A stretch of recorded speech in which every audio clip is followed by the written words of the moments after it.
Nous sommes heureuses d'être avec vous ce matin encore, Livia, Diana et moi. Et bien entendu, ceux qui sont à la technique également sont bien contents d'être ensemble dans la présence de Dieu ce dimanche encore. Je nous encourage à élever la voix librement. Nous avons certainement des choses à dire à Dieu. Commençons par lui dire merci. Et ensuite, je suis sûre que dans la prière, nous aurons d'autres idées. Disons merci à Dieu pour ce matin. Merci Seigneur pour ta grâce. Je regarde à ma vie et je vois que tu as toujours été là. Les jours passent et ta fidélité demeure. Même quand il m'arrive de m'éloigner de toi, toi tu es fidèle. Laisse que la gloire te revienne. Toi qui n'as pas cessé de veiller sur chacun de mes pas. Et ce matin, si je suis là pour te louer, t'adorer, c'est parce que toi, tu es fidèle. Oui, chaque jour qui passe, tu renouvelles tes bontés. Et là, je n'ai pas le choix que de pouvoir te dire, prends ma vie, Seigneur. Prends ma vie, sanctifie-la. Et qu'elle soit complètement tienne. Règne sur le trône de mon cœur. Règne sur le trône de mon cœur. Règne sur le trône de mon cœur. Règne sur le trône de mon cœur. Oh.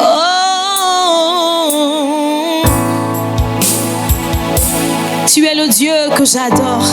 Tu es le Dieu que j'élève ce matin. Alléluia. Prends ma vie, sanctifie-la, sanctifie-la, Père, pour ta gloire. Prends ma vie, sanctifie-la, sanctifie-la, Père, pour ta gloire. Prends mes pensées, sanctifie-les, sanctifie-les, Père, pour ta gloire. Prends mes pensées, sanctifie-les, sanctifie-les, Père, pour ta gloire. C'est ma prière qui s'élève ce matin vers toi. Je ne veux pas me laisser distraire par les épreuves, par des situations qui me montrent que la vie n'est pas celle que j'attends. Mais je veux dire tous mes regards complètement sur toi. Complètement sur toi, Seigneur. Complètement sur toi. Tourne mes regards sur toi. Tourne mes regards sur toi. Que je ne vois que toi. Que je ne vois que toi. Que je ne vois que toi. Que je ne vois que toi. Tourne mes regards. Tourne mes regards sur toi. Que rien ne me disperse. Tourne mes regards sur toi. Que rien ne m'éloigne de l'essentiel. Tourne mes regards sur toi. Je veux le dire comme une prière. Tourne mes regards sur toi. Je ne veux pas me laisser distraire. Tourne mes regards sur toi. Que je ne vois que toi. Alléluia. Que je ne vois que toi. Que je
Je veux plus de toi.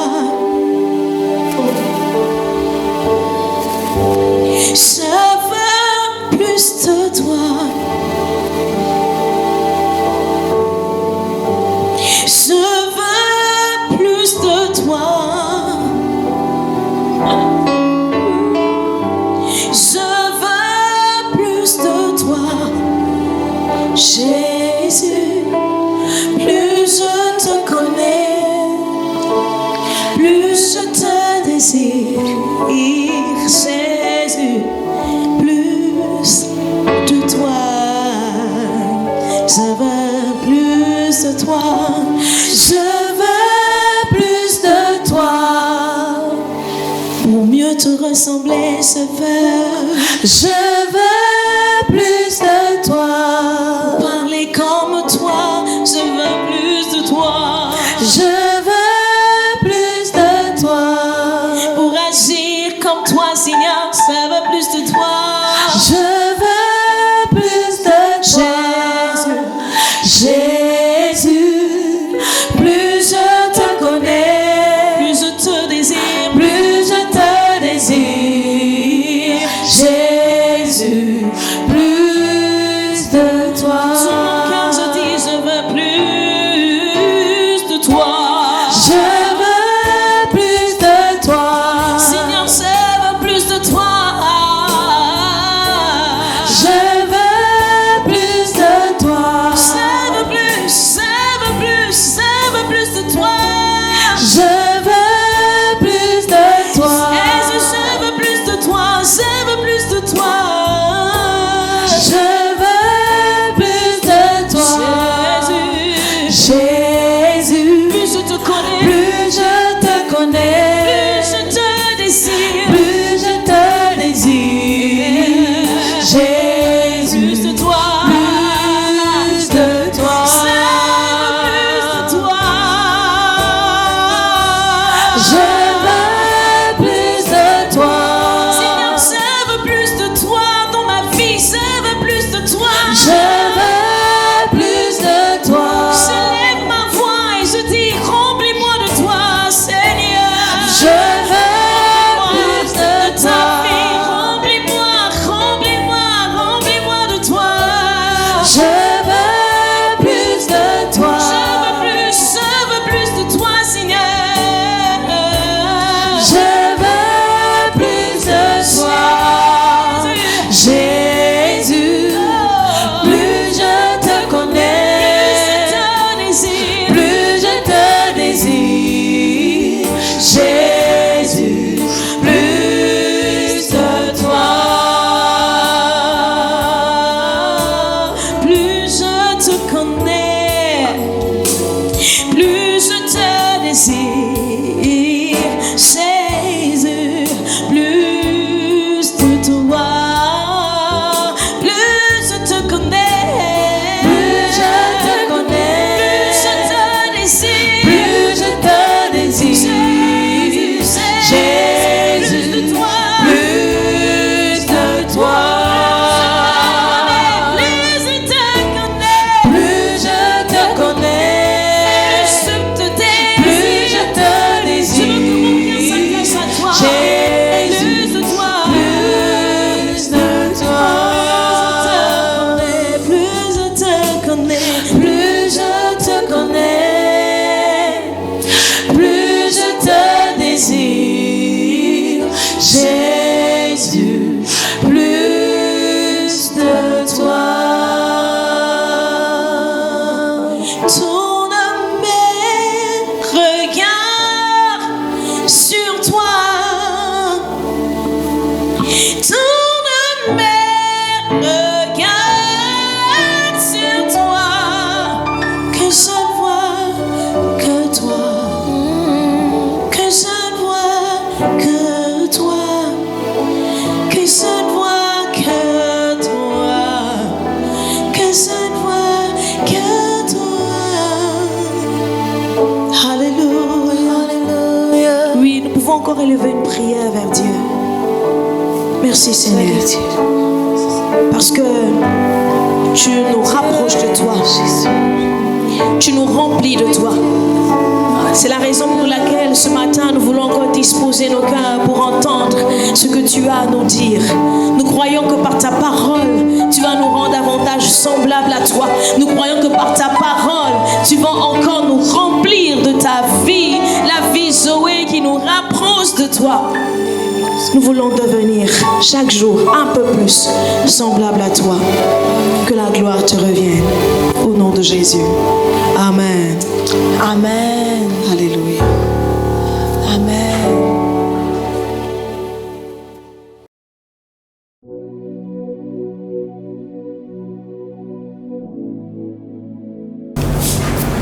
Gloire au Seigneur Jésus-Christ.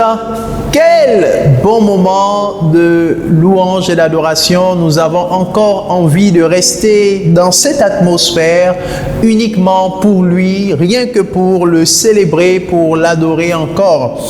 Qu'est-ce que cela fait du bien. Alléluia. Soyez tous bénis dans la présence de Dieu en ce jour. Nous voulons rendre gloire à Dieu aussi au travers des moments que nous partageons autour de sa parole. Nous voulons nous disposer encore à écouter sa parole après l'avoir célébrée et adorée. Chaque jour, le Seigneur a quelque chose pour nous. Chaque jour, il a une parole pour nous faire du bien, pour nous construire, pour nous corriger, pour nous instruire, pour nous encourager, pour nous édifier afin que nous soyons de plus en plus à la ressemblance de Christ. Alléluia. Puissions-nous prier ensemble et dire: Seigneur, nous te remercions encore pour l'opportunité que tu nous donnes d'écouter ta parole, l'opportunité que tu nous donnes d'être en contact avec la parole, car c'est la nourriture de notre âme, et nous prions pour que ta parole en ce jour soit esprit et vie au-dedans de nous. Merci Saint-Esprit de nous parler afin qu'au-delà des mots, nous saisissons la portée du message que tu veux nous communiquer et que notre foi grandisse davantage, que rien ne nous stoppe, que rien ne nous arrête et que nous avancions par la grâce de Dieu. Nous te bénissons au nom de Jésus. Amen. À lui seul soit la gloire, lui qui fait des promesses et dont les promesses sont infaillibles, parce qu'il est lui-même immuable, infaillible. Alléluia. Aujourd'hui, j'aimerais dire à quelqu'un: Dieu te promet la victoire sur l'ennemi. C'est le thème que nous voulons développer au travers de ce message. Dieu te promet la victoire sur l'ennemi. Et j'aimerais d'entrée de jeu m'adresser à tous ceux et celles qui vivent dans la crainte, dans la peur, pour une quelconque raison que ce soit, ceux qui ont des angoisses, ceux qui sont souvent apeurés par des situations, apeurés par des paroles, apeurés par des obstacles, apeurés par des oppositions qui se manifestent dans leur vie. J'aimerais dire: Dieu te promet la victoire sur l'ennemi. Alléluia. Et d'où tenons-nous cette promesse? Elle se trouve dans Genèse chapitre 3 au verset 15. Vous vous souvenez de l'histoire d'Adam et Ève certainement. Il y a une partie de cette histoire qui est très intéressante et qui nous concerne à plus d'un titre. Et c'est donc cette partie-là que nous voulons toucher aujourd'hui au travers de ce verset de Genèse chapitre 3 verset 15. Alors, quelle est cette promesse? Elle se trouve dans cette parole de Dieu qui exerce son jugement sur le serpent qui a trompé Ève et Adam et qui les a emmenés à manger le fruit défendu. Alors il est écrit dans Genèse 3 verset 15: « Je mettrai inimitié entre toi et la femme, entre ta postérité et sa postérité. Celle-ci t'écrasera la tête et tu lui blesseras le talon. » Alléluia. Celle-ci t'écrasera la tête et tu lui blesseras le talon. Dieu est entré en jugement à la suite du péché originel de Adam et Ève. Nous connaissons bien l'histoire, le contexte. Après la création, Dieu a planté des arbres dans le jardin d'Éden et il a défendu l'homme de manger les fruits de l'arbre de la connaissance du bien et du mal et les fruits de l'arbre de la vie éternelle. Et après que la femme ait été formée aux côtés de l'homme, le serpent est venu et s'est adressé en premier lieu à la femme. Il a trompé la femme en faisant croire à la femme que Dieu ne lui a pas dit toute la vérité et que ces fruits dont il était question étaient bons pour ouvrir l'intelligence et pour connaître davantage. La femme a écouté la voix du serpent et a mangé les fruits défendus, et la Bible dit qu'elle en donna aussi à son mari qui à son tour en mangea. Après avoir mangé, la voix de Dieu s'est fait entendre dans le jardin et Dieu s'est mis à appeler Adam et à lui demander qu'est-ce qu'ils avaient fait. Alors Adam s'est retourné vers la femme, enfin oui, plus ou moins, et a fait comprendre à Dieu que c'est la femme que tu as mis à côté de moi qui m'a donné du fruit de l'arbre de la connaissance du bien et du mal et j'en ai mangé. La femme, à son tour, lorsque Dieu s'adresse à elle, la femme se tourne vers le serpent et dit à Dieu que c'est le serpent qui m'a trompé et qui m'a emmené à manger le fruit de la connaissance du bien et du mal. Et voici que Dieu va établir la responsabilité de chacun. Il va tenir non seulement Adam pour responsable, mais la femme et surtout le serpent. Et à l'homme, à Adam, il dira qu'il mangera à la sueur de son front. Désormais, la terre, etc., sera difficile pour lui à labourer, etc.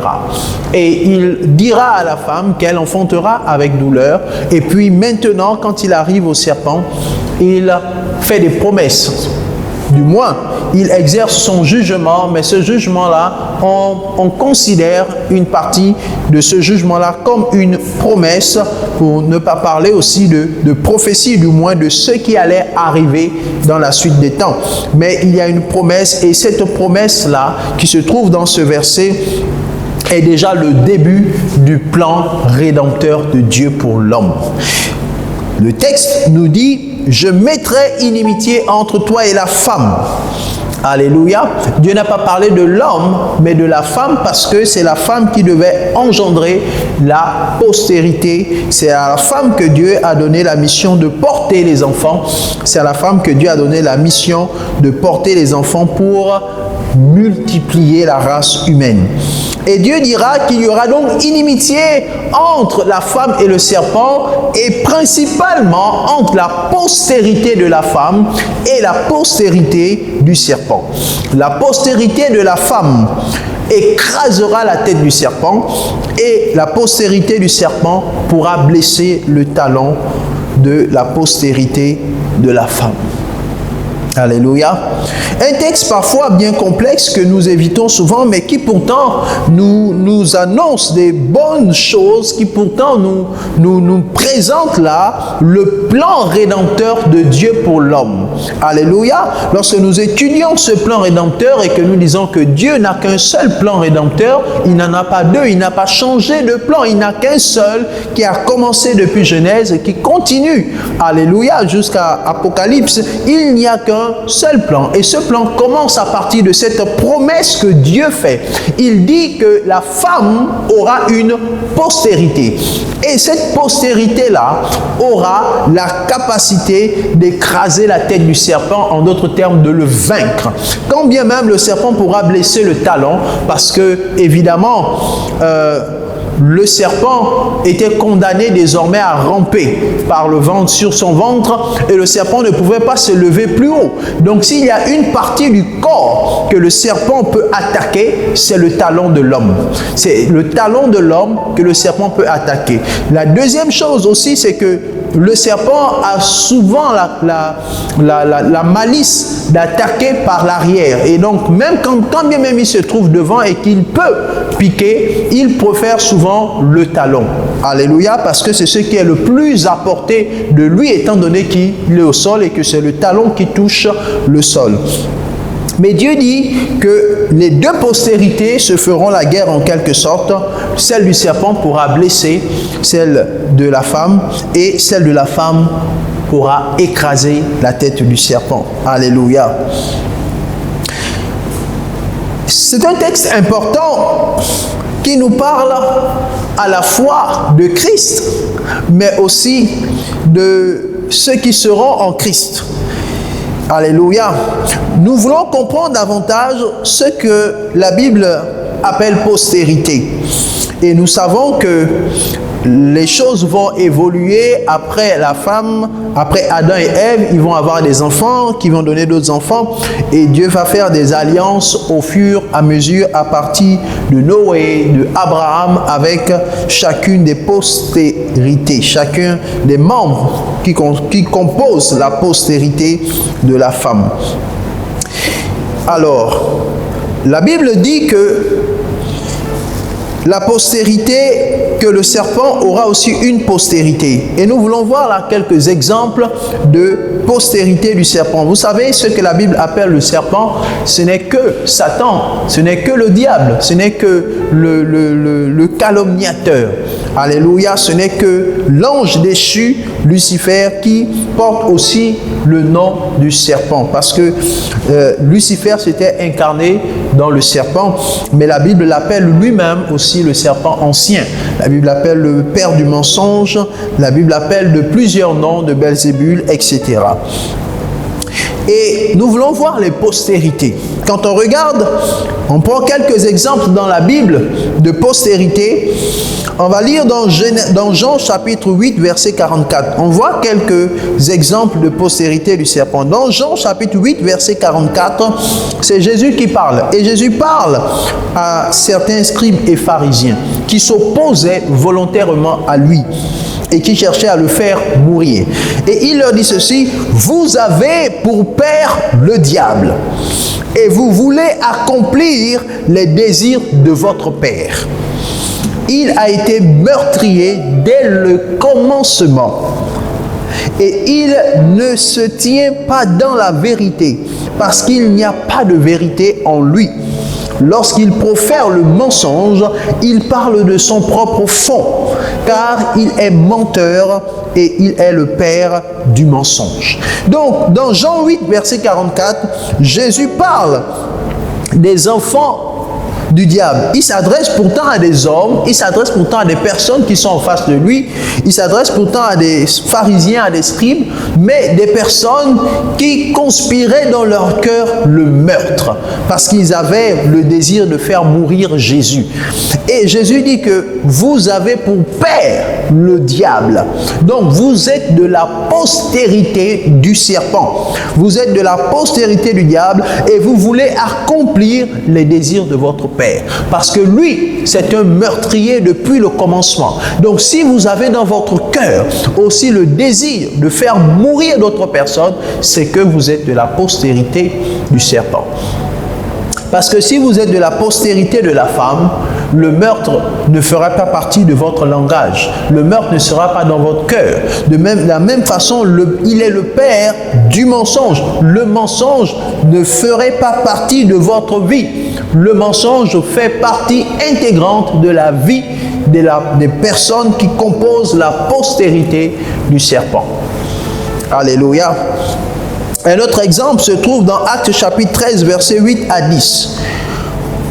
Un autre exemple de personnes considérées comme postérité du serpent, c'est-à-dire des personnes qui s'opposent à la manifestation de la gloire de Dieu. Nous devons comprendre que nous n'avons pas, nous, la responsabilité de juger de qui peut aller au ciel ou de qui ne peut pas le faire. Mais Jésus était Dieu. Jésus connaissait le cœur des hommes. Jésus connaissait les pensées des hommes. Et par révélation, il est possible de connaître le cœur d'une personne et de discerner que cette personne-là, en réalité, fait partie de la postérité du diable. Et dans ce deuxième exemple, ce n'est plus Jésus cette fois-ci, mais c'est l'apôtre Paul qui discerne quelqu'un qui faisait partie de la postérité du serpent. Actes chapitre 13, versets 8 à 10. Mais Élimas, le magicien, car c'est ce que signifie son nom, leur faisait opposition, cherchant à détourner de la foi le proconsul. Alors Saül, appelé aussi Paul, rempli, Saul autant pour moi, Saul, appelé aussi Paul, rempli du Saint-Esprit, fixa les regards sur lui et dit: homme plein de toute espèce de ruse et de fraude, fils du diable, ennemi de toute justice, ne cesseras-tu point de pervertir les voies droites du Seigneur? Alléluia. Paul l'appelle fils du diable, tout comme Jésus a appelé les pharisiens qui s'opposaient à lui: vous avez pour père le diable, vous êtes fils du diable. Paul aussi dit la même chose à Élimas le magicien. Il a discerné dans le cœur d'Élimas les desseins du serpent. Alléluia. C'est différent. C'est différent de Pierre. Lorsque Jésus parle à Pierre et il dit: arrière de moi Satan. C'est différent. Jésus considère que Satan est passé par Pierre pour l'attaquer, mais Jésus connaissait le cœur de Pierre et il savait que Pierre était un bon disciple. Cependant, lorsqu'il s'agit de ces personnes-là, de ces pharisiens, Jésus voyait très bien le fond de leur cœur, tout comme Paul a discerné ce que Élimas était, et il a appelé Élimas fils du diable, ennemi de toute justice.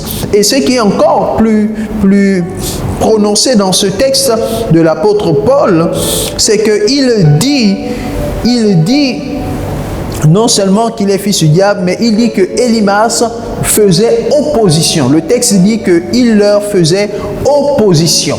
Tout comme le serpent a fait opposition à Adam et Ève, opposition pour les empêcher d'accomplir le plan de Dieu, opposition pour les empêcher de faire la volonté de Dieu. Alléluia. Le rôle du serpent ancien, le rôle du diable, c'est de s'opposer, c'est de nous empêcher de faire la volonté de Dieu, c'est de nous empêcher de nous rapprocher de Dieu et d'accomplir ce que Dieu voudrait que l'on fasse. Alors, il est évident aussi que sa postérité travaille de la même manière, celle d'empêcher notre foi d'éclore. Et c'est ce que faisait Élimas. La Bible dit qu'il cherchait à détourner de la foi le proconsul. Alléluia. Lorsque vous avez quelqu'un autour de vous qui cherche par tous les moyens à vous détourner de la foi, comprenez que ça, c'est un fils du diable. Comprenez que c'est quelqu'un qui travaille pour le diable. Comprenez que c'est quelqu'un qui a pour objectif d'assouvir les desseins du diable et de vous empêcher de grandir dans votre foi, de vous empêcher d'avancer dans votre vie. C'est à vous que revient la responsabilité de discerner qui sont les personnes qui sont des fils de Dieu et qui sont les personnes qui sont les fils du diable. Alléluia. Jésus a discerné cela. Paul a discerné cela. Dans 1 Jean chapitre 3 verset 8, Jean va dire quelque chose d'important. Il dit que celui qui pêche est du diable. Car le diable pêche dès le commencement. Le Fils de Dieu apparut afin de détruire les œuvres du diable. En d'autres termes, il est venu pour écraser la tête du serpent. Quiconque donc est né de Dieu ne pratique pas le péché parce que la semence de Dieu demeure en lui et il ne peut pécher parce qu'il est né de Dieu. C'est par là que se font reconnaître les enfants de Dieu et les enfants du diable. Quiconque ne pratique pas la justice n'est pas de Dieu, non plus que celui qui n'aime pas son frère. Alléluia. Tout comme Caïn n'a pas aimé Abel, parce que Caïn s'est laissé dominer par le diable. Alléluia. Et donc, celui qui connaît la vérité et qui décide volontairement de ne pas appliquer la vérité de la parole et de vivre dans le péché, celui-là porte en lui la semence du diable. Et nous devons faire attention avec qui nous marchons. Parce que quelquefois, nous perdons la foi, nous nous détournons de la foi, quelquefois nous nous décourageons, quelquefois nous abandonnons l'église et nous nous cherchons parce que nous écoutons des mauvaises langues, parce que nous écoutons la voix des personnes qui font partie de la postérité du serpent. Pourtant, Dieu nous promet la victoire. Dieu promet que nous avons aujourd'hui la capacité d'écraser la tête du serpent, c'est-à-dire de dominer et de vaincre le diable. Alléluia. Et donc, il y a plusieurs exemples comme ça dans les Écritures de personnes qui se démontrent comme étant de la postérité du serpent. Et ce n'est pas tout. Il y a aussi quelqu'un d'autre qu'on appelle Goliath, qui faisait partie de la postérité du serpent. Un Philistin qui défiait Dieu, qui défiait le peuple d'Israël. Le diable continue toujours de chercher et de défier Dieu. Et nous devons, nous, enfants de Dieu, être conscients de ces choses pour ne pas nous laisser avoir par les ruses de l'ennemi. Alléluia. Donc, ça c'est quelques exemples de la postérité du serpent. Mais la Bible parle aussi de la postérité de la femme. Alléluia. Et nous avons quelques exemples. Il y en a tellement. Nous prendrons juste 2 ou 3. Par exemple, Juge chapitre 13 verset 5 nous parle d'une personne qui est de la postérité de la femme. Et curieusement, dans les exemples que nous allons prendre, un ange venait souvent avertir. Un ange venait souvent avertir les femmes qui devaient porter ces enfants-là en leur sein. Juge chapitre 13 verset 5. Il est écrit « Car tu vas devenir enceinte et tu enfanteras un fils. Le rasoir ne passera point sur sa tête, parce que cet enfant sera consacré à Dieu dès le ventre de sa mère. Et ce sera lui qui commencera à délivrer Israël de la main des Philistins. » Alléluia. Il s'agit là de Samson. Donc, un ange est apparu à la mère de Samson et lui a dit que tu vas devenir enceinte et que tu vas enfanter un fils. Ce fils-là, tu dois comprendre qu'il est particulier. Ce fils-là incarne en quelque sorte la postérité de la femme. Ce fils-là sera consacré à Dieu.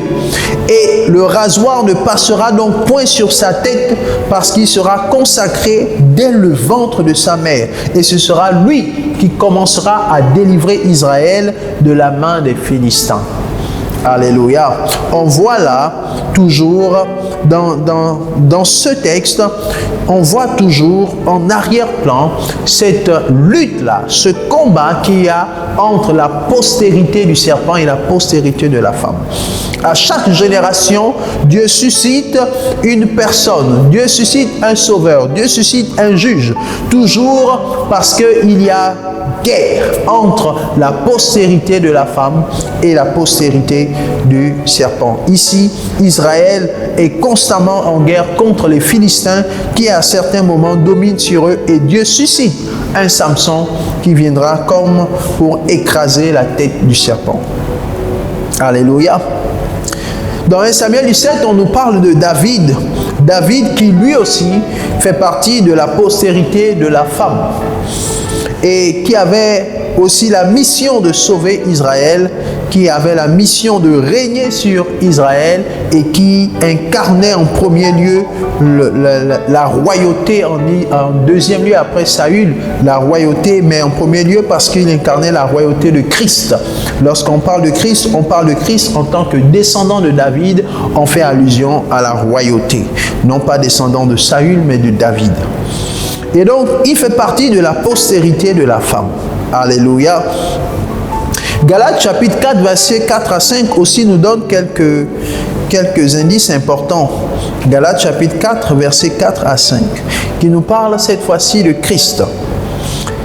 Mais, lorsque les temps ont été accomplis, Dieu a envoyé son Fils, né d'une femme, né sous la loi, afin qu'il rachètât ce qui était sous la loi, afin que nous ressuscitions l'adoption.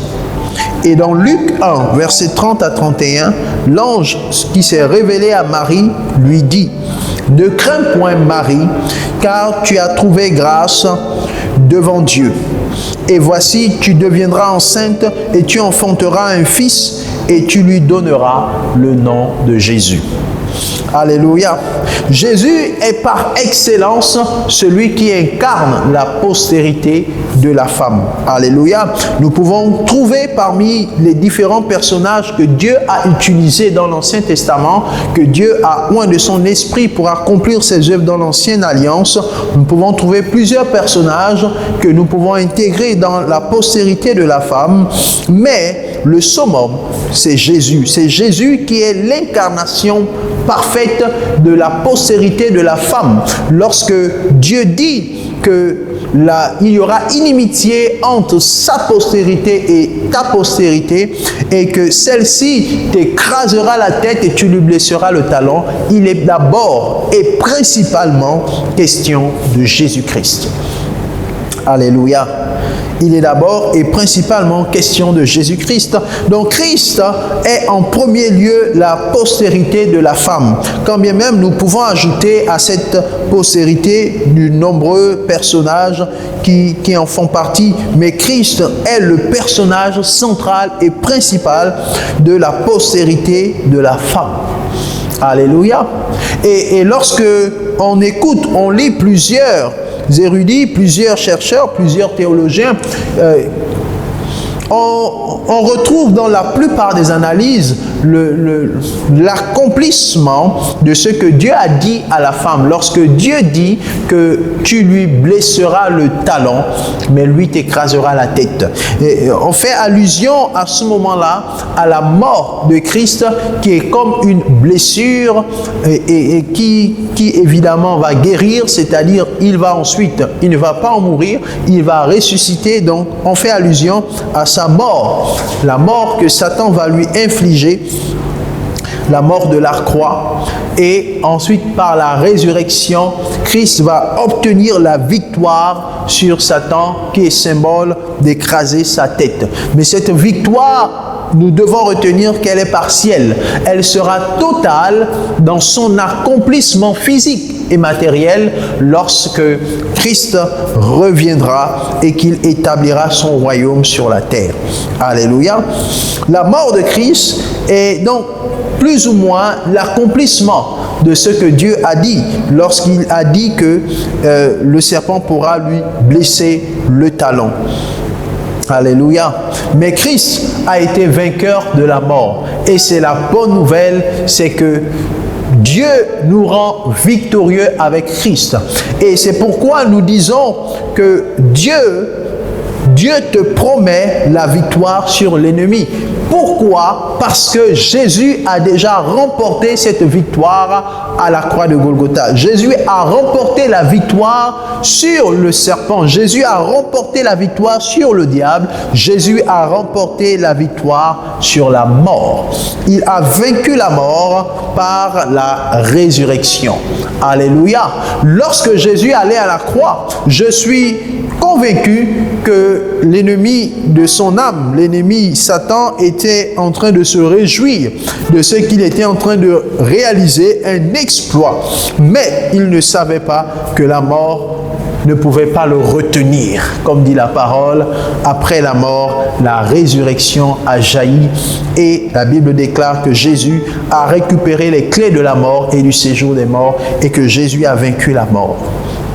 Et j'aimerais m'arrêter là pour encourager quelqu'un et dire à un enfant de Dieu que la mort n'est pas un échec, que la mort n'est pas la fin, que la mort n'est pas la fatalité. Non, il y a après cela une espérance de vie avec Christ. Et cette vie avec Christ est une victoire que nous remportons. Alléluia. Je n'oublierai jamais ce témoignage. Le témoignage d'une sœur dans le Seigneur, d'une sœur en Christ, qui nous a quittés il y a quelque temps de cela. Et cette sœur souffrait d'une maladie qui fait des ravages aujourd'hui. Et alors qu'elle s'approchait petit à petit de la fin de ses jours, elle avait souhaité rencontrer le pasteur de l'église et nous avons accompagné le pasteur et nous lui avons rendu visite. Et cette sœur était sur le lit de l'hôpital. Nous ne savions pas qu'elle était à un jour pratiquement de son départ pour la patrie céleste. Elle parlait, mais elle parlait avec peine. Elle parlait, mais elle parlait avec peine. On pouvait sentir la souffrance dans son corps. On pouvait sentir qu'elle était en train vraiment de subir l'atroce douleur que peut provoquer certaines maladies dans le corps de l'homme. Et voici que cette sœur va se mettre à dire quelque chose. Elle va dire à plusieurs reprises, et c'est même ses parents qui étaient tout près d'elle vont nous le répéter, que depuis la veille, avant notre arrivée, depuis la veille, elle le disait déjà. Et elle ne cessait de dire que Goliath sera vaincu. Que Goliath sera vaincu. Et lorsque nous avons écouté cela, personnellement, j'ai pensé que waouh, si elle a décrété depuis la veille que Goliath sera vaincu, certainement qu'elle vaincra cette maladie qui est en train de la terrasser. Certainement par la foi, Dieu fera certainement un miracle et que cette sœur vaincra cette maladie-là. Parce qu'elle a déclaré par la foi que Goliath. En fait, dans notre analyse, dans notre compréhension, en ce qui me concerne personnellement, j'avais imaginé que Goliath dont elle parlait était certainement cette maladie et qu'elle allait vaincre cette maladie et continuer de vivre. Mais grande a été notre étonnement lorsque, dans la même journée, en soirée, nous avons appris ensuite qu'elle avait rendu l'âme et qu'elle était partie auprès du Seigneur. Et c'est alors que, en analysant à nouveau, nous avons compris qu'elle était en train de parler de la victoire, pas seulement sur la maladie, mais sur la mort. Parce que Goliath, dont il était question, incarnait à ce moment-là le serpent, incarnait à ce moment-là la mort, incarnait à ce moment-là l'ennemi le plus féroce de l'homme. Et elle disait qu'il sera vaincu. Alors, non pas par sa guérison, mais par sa mort, elle a vaincu et elle s'est retrouvée auprès du Seigneur. Bien-aimé, être auprès de Dieu n'est pas un échec. Être auprès de Dieu n'est pas du tout un échec. Au contraire, elle a effectivement obtenu la victoire, tout comme Christ est mort et par sa mort a obtenu la victoire. Il y a des morts qui nous propulsent dans la victoire. Alléluia. Que ce soit dans n'importe quel domaine, il y a des morts qui nous propulsent dans la victoire. Et parfois, sur un tout autre plan, parfois en ce qui concerne notre caractère, Dieu peut nous faire mourir, peut faire mourir notre ego, peut faire mourir quelque chose en nous pour nous propulser à un niveau plus élevé, pour nous propulser dans la victoire. Parce que Dieu nous a promis la victoire et Dieu veille à ce que nous ayons cette victoire lorsque nous faisons sa volonté. Dieu ne permettra pas que nous fassions sa volonté et que nous mourons dans l'échec. L'échec, ce n'est pas la mort physique. La mort physique peut n'être qu'un passage. Pour nous, aller dans la patrie céleste est une victoire. Et c'est pourquoi l'apôtre Paul disait, la mort m'est un gain. Alléluia. Il disait que la mort m'est un gain. Je n'oublierai jamais cette histoire qui m'a marqué. Alléluia. Parce que j'ai compris ce jour que Goliath avait été vaincu et que ce n'était pas nécessairement ce que nous imaginions en tant qu'hommes, mais elle parlait de vaincre la mort. Et Jésus, en vainquant la mort, a obtenu la victoire sur l'ennemi de nos âmes. Il a écrasé la tête du serpent dont il est question dans Genèse chapitre 3 verset 15. Alléluia. C'est la raison pour laquelle j'aimerais encourager quelqu'un. J'aimerais dire à quelqu'un que la chute n'est pas la fatalité. Lorsque vous avez chuté quelque part, lorsque vous avez perdu quelque chose, lorsque vous êtes tombé, comprenez que ce n'est pas la fatalité, ce n'est pas la fin. Il y a une promesse de victoire. Cette promesse de victoire qui a été annoncée par Dieu dans Genèse 3,15, elle continue d'être d'actualité aujourd'hui et elle le sera demain jusqu'au rétablissement complet du royaume de Dieu, jusqu'à ce que Jésus revienne et que cette victoire soit définitivement incarnée sur le plan matériel. Mais nous devons comprendre que cette promesse qui a été faite, elle est aussi valable pour nous, parce que nous sommes en Jésus-Christ. Alléluia. J'ai beaucoup aimé la version Parole de vie qui parle de la postérité, qui parle de la descendance de la femme, ou alors de la postérité au pluriel.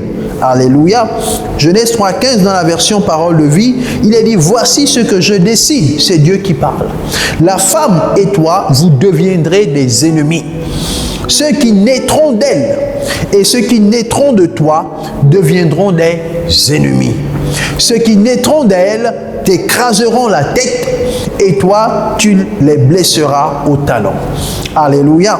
Et toi, tu les blesseras au talon. La seule chose qu'il peut faire, c'est de blesser. Alléluia. La seule chose qu'il peut faire, c'est de blesser au talon. Mais blesser au talon n'est pas aussi désastreux qu'écraser la tête. Alléluia. L'ennemi peut chercher à te déstabiliser. Il peut chercher à te faire mourir. Il peut chercher à faire tout ce qu'il peut faire dans ta vie. Mais laisse-moi te dire que tu as une promesse qui repose sur toi. Et cette promesse, c'est que tu as aussi la possibilité d'écraser sa tête. Alléluia. Tu as là donc la possibilité de le vaincre. Même s'il te torture, même s'il te fait pleurer, même s'il te met des oppositions, des blocages, des obstacles dans ta vie, sache que tu as l'autorité pour écraser sa tête. Et c'est ce qui s'est passé avec Jésus. Apocalypse 12, verset 17 est encore même précis. Apocalypse 12, 17 nous dit ceci: et le dragon fut irrité contre la femme, et il s'en alla faire la guerre au reste de sa postérité, à ceux qui gardent les commandements de Dieu et qui ont le témoignage de Jésus. Alléluia. C'est clair dans ce texte que la postérité de la femme, c'est aussi ceux-là, c'est pas seulement les Juifs, mais c'est aussi ceux-là qui gardent les commandements de Dieu et qui ont le témoignage de Jésus. Alléluia. Le dragon ici, c'est toujours le serpent, c'est toujours le diable, c'est toujours l'ennemi. Et la Bible nous dit qu'il alla faire la guerre à la postérité de la femme. Exactement ce qui a été dit dans Genèse 3, verset 15. Et la Bible dit que c'est ceux-là qui gardent les commandements de Dieu et qui ont le témoignage de Jésus. Alors ne t'étonne pas que tu sois persécuté, ne t'étonne pas que tu sois confronté aux épreuves. Ne t'étonne pas que tu aies des obstacles. Ne t'étonne pas qu'il y ait des oppositions. Alléluia. Tu dois simplement comprendre que tu ne dois pas avoir peur. Tu ne dois pas vivre dans la crainte. Tu ne dois pas laisser le découragement prendre le dessus. Tu ne dois pas abandonner ton assemblée. Tu ne dois pas disparaître et aller chercher des solutions là où il ne faut pas. Tu ne dois pas vivre dans la peur. Tu dois comprendre qu'il y a une promesse de victoire sur l'ennemi dans ta vie. Cette promesse de Genèse 3,15 concerne et te concerne personnellement. Elle concerne Jésus qui est la postérité qui a remporté la victoire en écrasant la tête. Mais nous aussi, nous sommes en Christ. Nous aussi, nous sommes en lui. Et étant en lui, nous faisons partie de cette postérité parce que nous gardons les commandements de Dieu. Nous avons le témoignage de Jésus. Et parce que nous avons cela, nous sommes de la postérité qui a la promesse d'écraser la tête du diable. Alléluia. J'aimerais donc encourager quelqu'un à garder l'espérance de la victoire. Garde l'espérance de la victoire. Je ne sais pas les combats, les difficultés, les challenges, mais j'ai une bonne nouvelle pour toi, c'est qu'il y a une espérance de victoire parce qu'il y a une promesse de victoire. Et Dieu tient toujours ses promesses.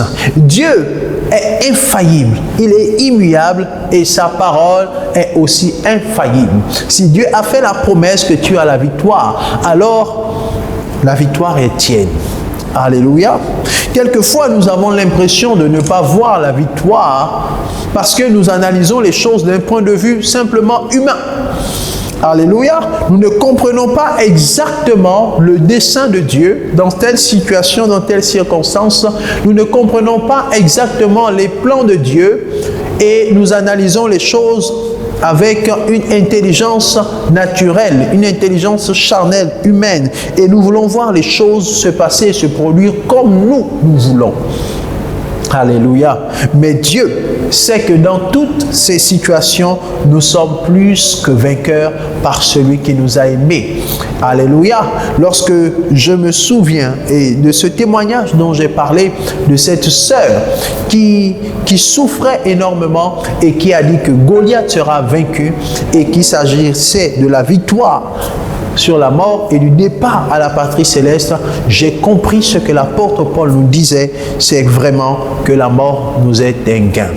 Alléluia.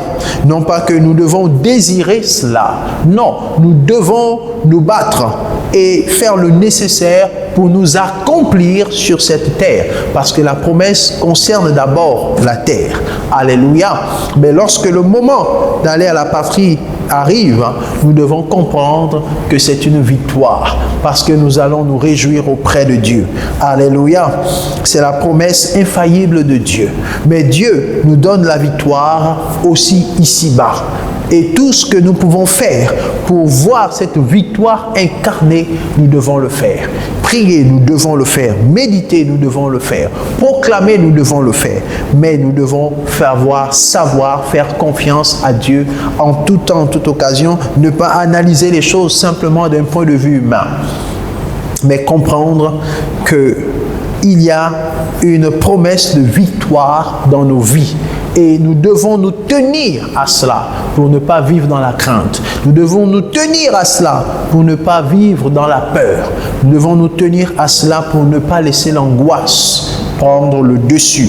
La foi doit nous animer parce que nous sommes de la postérité qui a le pouvoir d'écraser la tête du serpent.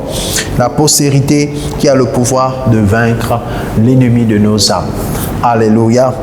Nous prions que ceux qui sont épuisés, découragés, ceux qui ont même perdu la foi, retrouvent leur foi et ne laissent pas l'ennemi se réjouir. Souvenez-vous d'Élymas. La Bible dit qu'il cherchait à détourner de la foi le proconsul. Le rôle, l'objectif de la postérité du serpent, du diable, c'est de détourner les enfants de Dieu, de détourner la postérité de la femme, de la foi et de la vraie foi en Christ. Ne permettez jamais que votre foi soit ébranlée. Quelles que soient les circonstances, gardez votre foi. C'est la plus grande richesse que vous pouvez avoir. Alléluia. Que le Seigneur bénisse sa parole et qu'il vous donne d'expérimenter cette promesse de victoire. Elle est valable pour ce temps, pour cette vie terrestre, comme pour la vie après ces temps terrestres. Cette promesse de victoire est pour toi et elle est pour moi. Alléluia. Marchons dans la foi et tenons-nous à ce que dit la parole pour pouvoir vaincre l'ennemi de nos âmes. Que le Seigneur nous bénisse. Est-ce que nous pouvons prier ensemble? Et dit, Seigneur, merci pour ta parole. Merci de nous rappeler qu'il y a une promesse de victoire sur nos vies. Merci de nous rappeler que en étant en Christ, cette promesse s'est accomplie lorsque Christ a vaincu l'ennemi à la croix de Golgotha. La Bible déclare que nous sommes en lui et que nous sommes aussi vainqueurs. Alléluia. La Bible déclare que celui qui est en nous est plus grand que celui qui est dans le monde. Alors Seigneur, nous repoussons, nous chassons de nos vies toute crainte, toute peur, toute angoisse, tout découragement.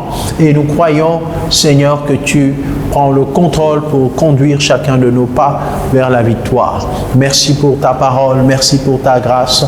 Nous proclamons que nous sommes victorieux dans le nom puissant de Jésus. Amen. Que Dieu bénisse sa parole et que Dieu vous bénisse. À très bientôt.